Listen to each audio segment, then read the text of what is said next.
xoolee di nga xam ni.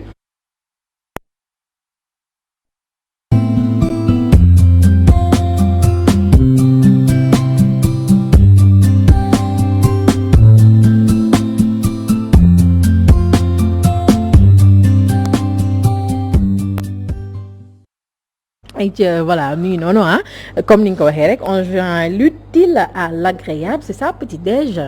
avec Lune beau, Lune l'intelligent, Lune le gentil. J'aime bien quand on me dit que je suis beau. Ouais, tu es beau, tu es gentil, mais tu ne donnes pas de l'argent. Mais parce que je n'ai pas d'argent. Charles René Fall, il donne beaucoup d'argent. Charles, mais Charles, mais xam nga yow yaa indi provocation. Plus fort que moi daal. man yow laa nga gis yow nga kii Charles noonu mais Charles kiiwul. dafa baax dafa gën. non Charles. waaw dañoo yàgg. les jeunes. yàgg. mais bon léegi. je sais pas je regarde je me dis mais la ana la war na tax ngeen war a mën a ànd ak Charles nga xam ne. léegi en attendant ngay xaar lu tax ñu war a mën a àndal Charles waaw data pay na ñu ngi koy nuyu bu baax a baax la force tranquille ah alors Lune boobu soo la Walf Quotidien la ñuy dooree actualité yi tey comme bu baax bi alors message à Joe Biden le faux pas protocolaire de Idi. C'est un truc de malade parce que pour quelqu'un qui est censé avoir justement une expérience et qui a le sens de l'État soi-disant, il ne devrait pas se permettre de s'immiscer dans une nomination. Boo xam ne c'est un président d'un pays qui s'appelle les États-Unis moom moo ko nommé nitam. yaa ngi dégg un petit peu benn structure boo xam ne c'est un petit peu l'équivalent du Conseil économique, social et environnemental. Joe Biden nommé ko benn femme la Cecilia Elena Rose. bi mu ko nommé Idrissa Seck woo ko di ko féliciter mais Idrissa Seck daf ko woo kan la war a féliciter est-ce que du ndaw si la war a woo féliciter ko wala le président des États-Unis le nouveau président des États-Unis Joe Biden il se trouve que Idrissa Seck Joe Biden la woo di ko féliciter mais daf koy féliciter en tant que quoi en tant que président du Conseil économique et social en tant que vice-président du Sénégal ou en tant que futur président de la République du Sénégal. C'est une question qui est posée parce que moom bu jëlee stylo ak feuille mu ne moom day féliciter un président américain nouvellement élu qui vient de nommer justement dans une structure une dame une structure qui est un petit peu qui a la même équivalence à peu près que le Conseil économique, social et environnemental moom mu ñëw di ci dugg di féliciter Joe Biden est-ce que Idrissa Seck commencé wul di nekk ci on peut pas y aller très rapidement parce que quand même on comprend un peu c'est un homme Walf Quotidien mi ngi wax ni dafa nit ku yàkkamti la que c'est un homme pressé peut-être que parce que des fois am na ay attitudes yoo xam ne boo koy am c'est parce que intrinsèquement dans si ce cerveau dafa am loo xam ne daf lay omnubilé yaa ngi dégg moo tax des fois ci say acte même loo ko nëbb des fois ci say acte dafay feeñ donc je pense que ni il est allé un peu trop loin comme l'ont fait savoir Ibrahima Anne et Seni Diop donc au niveau de Walf Quotidien je crois que c'est un grand faux pas et il devrait se corriger ou alors s'il n'a rien à dire parce que la faute étant déjà faite il faut que Macky Sall remette justement sur les rangs mu xam ni c'est une institution boo xam ne certes troisième par rapport à l'ordre protocolaire mais il faut mu xam place am quoi xam ni c'était pas à lui de le faire quoi tout simplement mais bu aussi est-ce que du rejoindre li nga xamante Aminata Touré waxoon na ko fan yële passé muy que Idi dafa xamatul yëf yi nu muy demee parce que dafa gëj a liggéey mais oui dafa gëj a liggéey ci nguur gi mais ci wàllum liggéey sax dans la vie privée Idrissa Seck n'a jamais travaillé parce que bu fekkee ni gis ngeen xool ngeen ci yow évidemment il a fait quelques stages au niveau du cabinet de Mayoro Wade mais à part ça mosu leen gis ni Idrissa Seck créé na benn entreprise Sénégal moom mooy directeur général bi et cetera pendant 15 ans kenn mënu la wax ni Idrissa Seck lii la liggéey wala lii la créé comme société wala société bi la nekk en association avec d'autres personnes et cetera non mosul am effectivement Aminata Touré wax na dëgg mais xam nga aussi Aminata Touré man day wax dëgg quoi c'est insensé est-ce que c'est pas même benn complexe d'infériorité ou forcer relation ak nit bien vu non parce que pour moi c'est forcing relation là quoi complexe d'infériorité parce que on sait que géopolitiquement li États-Unis représenté ci monde bi. ci relation internationale. yow nga bëgg forcing pour jaay sa image. je crois que c'est un complexe d'infériorité quoi. dama lay jox benn secret boo xam ne du sax secret une fois loolu Ablaye Wade moo ko waxoon bi mu nekk président de la République déglu leen ma bu baax pour firnde lii nii ngay wax ni Ablaye Wade bi mu demee Thiès xam nga lan la fa doon defati ba maa ngi nekkoon France sax di ko suivre mu dem bay wax ci Idrissa Seck boobu fekk na mere na Idrissa Seck ci lu bari mu joxe benn explication mu ne Idrissa Seck daf ko gëmloo woon ni moom ak Condoleezza Rice xaw ma ndax yaa ngi koy fàttaliku nit ku ñuul la moo doon la secrétaire d'État américaine équivalent wu ministre des Affaires étrangères Idrissa Seck dafa gëmloo Ablaye Wade ni Condoleezza Rice boobu waroon ñëw Sénégal kii yam la collègue am la woon à Princeton mooy université boobu maanaam moom ak Condoleezza Rice ñoo doon jàngandoo ci université boobu tudd Princeton bi Condoleezza Rice ñëwee Sénégal Ablaye Wade toog ak moom ak Idrissa Seck Ablaye Wade ne ko yow de diw xanaa xàmmee nga sa collègue bi Condoleezza Rice ne xamu ko Ablaye Wade nee na moom jour boobu bëggul woon dara lu dul dee ndax gàcce doon ko bëgg a rey est-ce que dégg ngeen bu baax li ma leen di wax. ce n'est pas moi qui en parle parce que sénégalais yi dañu war a xam te bu ñuy xam il faut ñu xam personnalité nit ñi ku nekk sa démb ak li nga dund quoi parce que quand même il s'agit d'une troisième personnalité de l'État boo xam ne nee nañu Macky Sall daf ko nommé parce que tout simplement c'est pour ànd ak moom redresser le pays parce que Covid-19 parce que situation politique situation économique internationale parce que conjoncture parce que Covid parce que ceci parce que cela parce que kooku am na crédibilité kooku am na dignité kooku am na éthique kooku nitu dëgg la kooku day wax di ci alxuraan ci ay verset mu ñooy ay référence am kon kooku war nañ ko jël kooku Ablaye Wade moo nettali mu ne moom bi mu toogee ak Condoleezza Rice ñëw fi en tant que secrétaire d'État américain mooy équivalent encore une fois ministre des Affaires étrangères bi mu toogee moom ak Idrissa Seck ak ndaw soos jóge États-Unis nekk ci wetu George Bush bi ñu toogee daf ko ne xanaa yaa ngi fàttaliku sa collègue bi nga xam ne yaa leen bokkoon ca université ba ca Princeton est-ce que xam ngeen lu xew ndaw si nee na xamu ko Ablaye nee na gàcce moo ko doon bëgg a rey kooku mooy Idrissa Seck man gis nga man xam nga la mooy sama combat yow coxo mooy pour Sénégalais yi xam ñi ñu jiite ñooy ñan man moo tax may def li may def nii mais man j'en ai rien à faire dama bëgg gars yi comprendre xam kooku la ñu ne mooy troisième personnalité de l'État kooku la ñu ne moom Covid bi ak situation bi moo taxoon depuis fukki weer ak juróom muy waxtaan ak Macky Sall pour parce que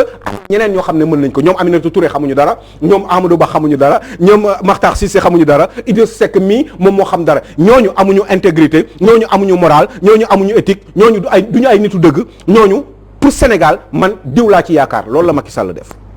est-ce que dégg ngeen bu wax li ma leen wax te li ma waxoon nag man du dañ te man Sénégal laay liggéeyal. et silence si tu ou bien tu pars. lu mu doon wax si. en manque de démocratie au sein du PDS tous les membres fondateurs de Rewmi ont été exclus. silence ou tu pars. moom laay wax. tous les membres fondateurs doo ko tuddee doomam. waaw doo ko tuddee doom tuddee doom jabaram. tous les membres fondateurs de Rewmi. loolu ku dul sa xarit. waaw ko wóoluwul. léegi loolu mu doon bañal Omar Gueye ba dàq ko ca Rewmi parce que Omar Gueye dafa ñëw liggéey ak Macky Sall loolu moom la def léegi. loolu mu doon bañal. Déthié Fall waaw Déthié Fall sax barki dem li mu wax moom loolu la doon wax ñoom Pape Diouf ñoom beneen Omar Sarr bi ak ñeneen ak ñeneen ñoo xam ne ñu ngi woon PDS mais le garçon Thierno Youm extrêmement talentueux commission bi xale bu yaru Thierno Bocoum maanaam Thierno Youm mais agir mais ces gens là pourtant dañu séparé wu ak moom kooku moo tax je ne comprends pas mënuma imaginer Macky Sall dafa jël Idrissa Seck parce que dafa am ambition ak moom pour liggéey pour réew mi daf ko jël pour écraser ko définitivement et je crois qu'il va y arriver. Je crois qu'on peut passer à autre chose. ñu daal di jàll ci leneen muy li nga xamante moo nekk tey à la une de Témoin Quotidien ñu def ci nataal bi nga xamante moo di Doudou Ka nekkoon fële ca FONGIP alors FONGIP Doudou Ka rattrapé par sa mauvaise gestion moom nag mu mel ni wàllum càcc xaalis daal. ñu ngi ko koy jiñ jamono ji pas si vous en souvenez Thioro mos nañu fi waxtaan ci affaire bi. ba am ñoo xam ne sax kontaan nañu woon ci sama xalaat. moi tant que du ma ne nit kii yaa ngi nii xaw ma ni ñu koy waxatee te gisuma ko. yàllaa ngi nii te gisuma ko. FONGIP sur les juróom-ñaari at récolté na plus de 50 milliards normalement moo doon ko distribuer. ndaw si ñëw na Thérèse Diouf Faye te lii nii génn nii bu neexul woon Thérèse Diouf Faye du génn. c'est vrai. parce que journaliste du ñu wax seeni source waaye dañ leen di jox ay information bu témoin osé tey génnee information bi par rapport à cette mauvaise gestion de Doudou Ka au niveau de FONGIP kon kii la Macky Sall jël nommé ko directeur général de l'aéroport international Blaise Diagne Sénégal da ngay liggéey ba jeexal ba sa mandat jeex ci benn béréb ñu jël la yóbbu la feneen te kenn du audité yow liggéey bi nga def man su nekkee benn béréb nga nekk di fa liggéey yow teew man président de la République ma nommé la juróomi at juróom-ñaari at jox la plus de 50 milliards pour nga gérer ma ko dans le cadre du FONGIP wax dëgg yàlla bala ma laa jël dugalaat la feneen damay vérifier d'abord lii waa témoin wax bravo hein et j'espère que c'est la vérité ce que vous êtes en train de dire parce que là c'est du concret liiral ma faatu lu ñu bind fii à l'entrée ci entrée bi am na lu ñu fa wax en résumé près de 2 milliards de francs de créances, 2 appartements acquis à 1,2 milliard pour abriter le siège de la structure, des chiffres qui manquent de sincérité. xanaa wax day fin. Une gestion loin d'être sobre. waxoon nañ ci lu bari. bravo témoin quotidien. J'aimerais bien que sénégalais dem lire ko parce que sénégalais yi dañu war a xam lan moo xew FONGIP ak Thérèse Diouf Faye nan la jëlee FONGIP. parce que FONGIP xaalis boo xam ne la sénégalais ñoo ko moom. ñu war ko dimbalee ay doomu Sénégal pour garantir leen pour ñu mën a am ay prêt bancaire fonds de garantie la amuloo ku la garantie pour nga def benn affaire boo demee ci banque bi man FONGIP man maa lay garantie. mais ñëpp ñeneen ñi ngi jàmbat ñu ne foofu les dossiers traînent en souffrance da ngay déposer ba sonn muy DER tey su ma toogee délégué bi di naan jox na 3 milliards Pikine waa Pikine ñu ngi ne 3 milliards yi ñan nga ko jox les gens veulent savoir être édifiés. xam nga ndaw yi da ngay doon conseil de la jeunesse bi ñu ngi kaas ñu ne ñoom gisuñu 3 milliards yi bëgg nañ xam 3 milliards yi moom waa kiiwu DER bi ñan la jox xaalis bi ñun loolu lañ bëgg xam même bu nekkee sax publication ñu def ko public ñu xam xaalis bi ñan la ko jox mais xam nga aussi boo xoolee booy gars yi boo xoolee gars yi seen niveau de vie jot na nag bis dina jot ma wax yu bari li ma xam ci réew mi xam nga man boo gisee may wax patrimoine toujours nit ki patrimoine am ñu ciy bàyyi xel di xool nit ki ñaata la fay impôt nit di vérifier di xool nit ki lan mooy ay patrimoine am lan la amoon daaw am ko ren wala lan la amul woon daaw am ko ren daaw jéeg lan la amoon ñu koy surveiller bu fekkee dafa yor xaalisu réew mi boo gisee may insister ci loolu c'est parce que yu mel nii moom moo tax parce que gis nga Théo dañ lay jox 50 milliards 10 milliards yi xamal ne yow déjà yow yaa ko moom dañ lay jox 50 milliards 10 milliards yi à la kuliyaal yi yow yaa ko moom te xaalisu réew mi à côté la yow 40 milliards yi ngay jéem a seet nan nga koy distribuer ak say njoñ ñi la wër danañ jël au moins 5 ñeneen ñi dinañ tas te ñi koy jël sax ñi koy garantie mooy ñi nga xam ne en général da ngeen jegentoo yéen ci seen i maanaam Benno Bokk Yaakaar wala APR képp koo xam ne man wax leen ma ñaata nit la ñu jàppale ñoo xam ne dañu nekk en déphasage bokkuñu fenn ci nguur gi dans le cadre du FONGIP. et puis ñu ne rationalisation des dépenses publiques yow nga jëlee xaalis boobu qui le consacre simplement au fonctionnement yëpp fonctionnement nga koy def mbirum cabinet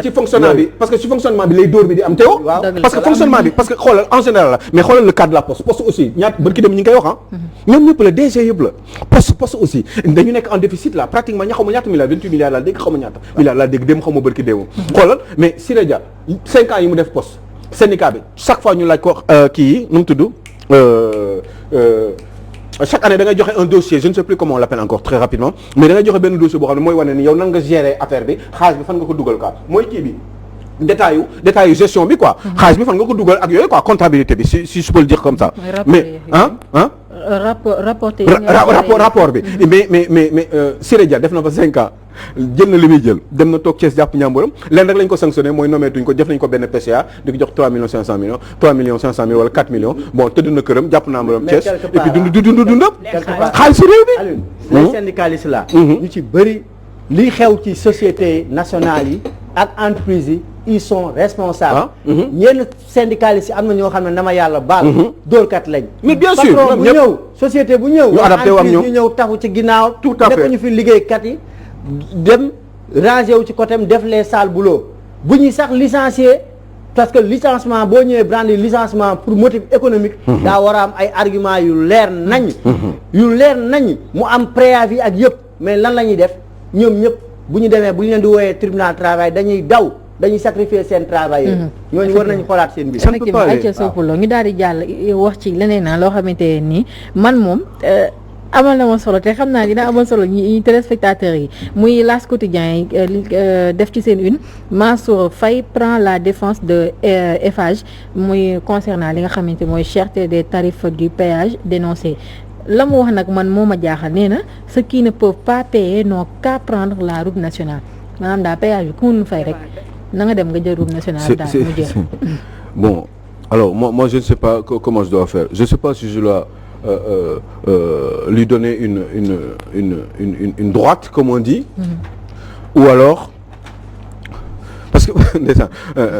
oui yow Mansour yow mën nga fay péage yow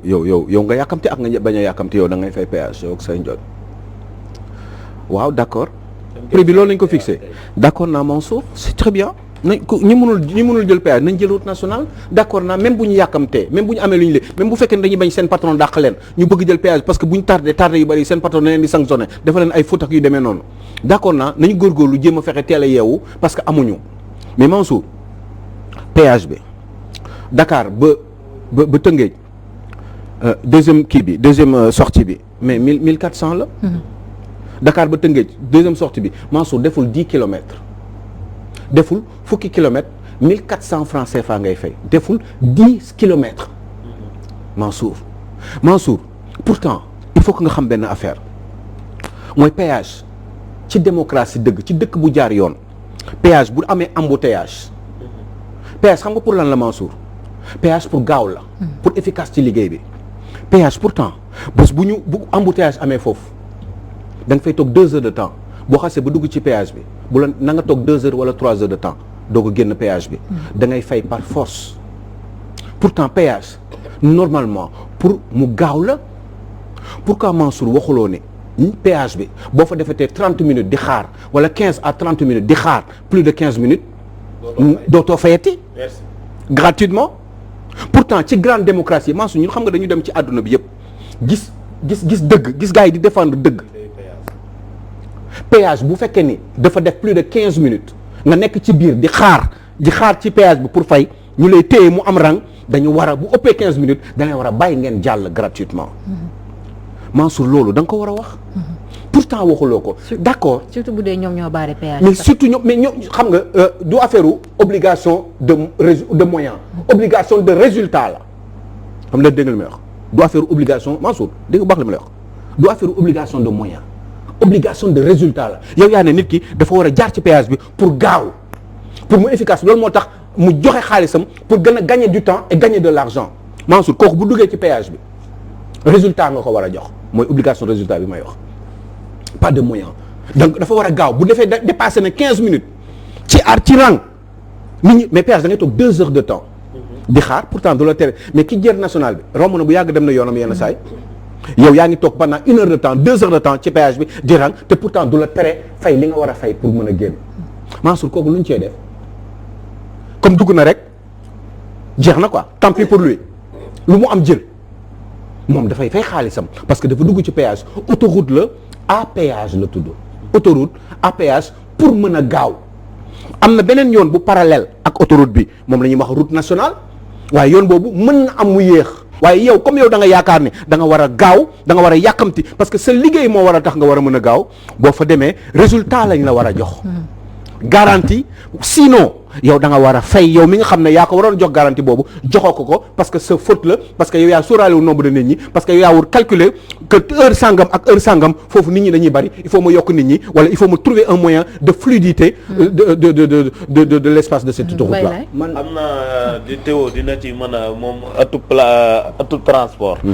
dina ci sawar lool pour di ci wax man leen rek moom metti ci péage bi waxuma circulation bi ci biir péage bi boo ñëwee ba Patte d'Oie ci jardin bi foofu yow mi jëm Yoff lan ngay wuti croisement Cambérène foofu bi ñu juumee te daanu nañu nangu rectifier defar ko yow mi jugee Tëngéej yow mi jugee Rufisque wala nga jugee Diamaguène wut war a jëm Yoff wala nga war a nga jëm Mamel wala nga war a jëm feneen wuti woo dara croisement Cambérène mais nan defar foofu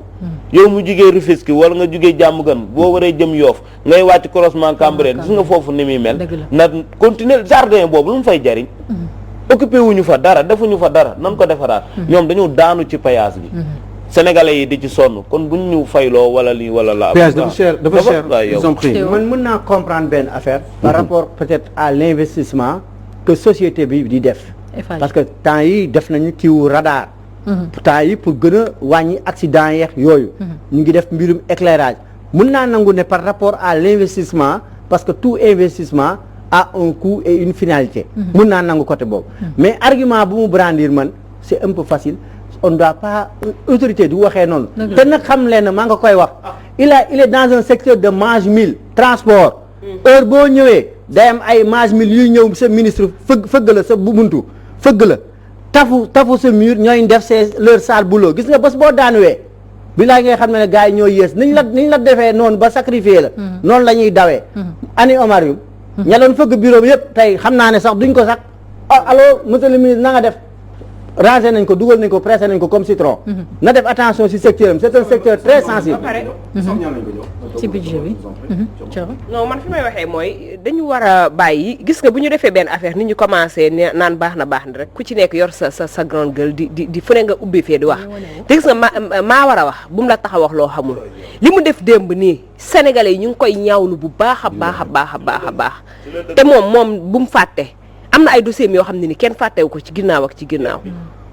donc na def attention bu baax ci lu muy wax na ci def attention bu baax a baax juste ma fàttali ko beneen affaire moom Mansour yow Mansour ñu fàttali la beneen mbir gis nga ni j'ai un dossier là il faut qu'on en parle Théo gis nga parce que li nga wax ni affaire lumière bi nu mu tudd radar non électrification bi électrification bi pour muy autoroute bi di leer marché boobu c'est un marché à milliards boo xam ne benn société française bu nekk dans le sud de la France lañ ko jox man maa lire directeur général société boobu mu ne ñoom yokk nañu seen chiffre d'affaires te yokk nañu seen i emploi dañu soxlawaat sax emploi foofu noonu ci gox boobu dans le Languedoc-Roussillon société boobu moom mooy defar kii bi ngeen gis ne boo leen jëlee autoroute bi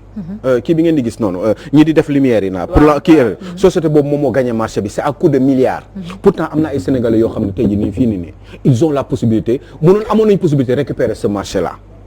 man maa dégg directeur général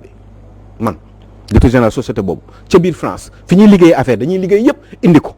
moom nee na ñoom seen chiffre d'affaires yokku na defaruwaat nañu ñoom ci marché bi ñu am au Sénégal nee nañu yokk nañu seen i emploi ba soxla nañu sax ay emploi yoo xam ne dañu war a jóge déplacé wu ci yeneen côté France yi pour ñëw liggéey ci moom man nii maa yor dossier boobu dama ne je vous le dis pendant ce temps là ñun ñi ngi wër ay xale yuy liggéey tey bu ñu joxoon marché yooyu ay sénégalais parce que marché lampadaire kese la wala sax bu fekkee ni sénégalais yi capable ñu liggéey dans l'hypothèse où ñu ne sénégalais yi mënuñu liggéey boobu mais ñu boole leeg sénégalais comme si ni boo demee ay Dubaï